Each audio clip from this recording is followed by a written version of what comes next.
Сәлем достар, арнамызға қош келдіңіздер. Жұмыртқадан мықты балапан шығу үшін 9 шартты орындау керек. Біріншісі, балапан шығаруға жас тауықтың жұмыртқасын алмаған жөн. Екіншісі, жұмыртқаны үй температурасында 2 апта ұстау керек. Үшіншісі, балапан басып жатқан тауыққа 1 жылдан аспаған қораз жіберуге болмайды. Төртіншісі, балапан шығаруға дәрімен шыққан жұмыртқаны салуға болмайды. Бесіншісі, балапан шығаруға тек дені сау тауықтың жұмыртқасын алу керек. Ауыратын тауықтың жұмыртқасын алуға болмайды. Тауықты өте тар жерге ұстамау керек. Жетіншісі, әрқашан тауық кең жүруін есте сақтау керек. Сегізіншісі, тауық қораңызды таза ұстауға тырысыңыз.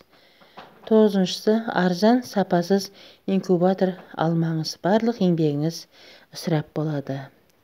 Сіздермен бірге болған пайдалы ақпараттар каналы. Келесі видеода кездескенше сау, саламат болыңыздар.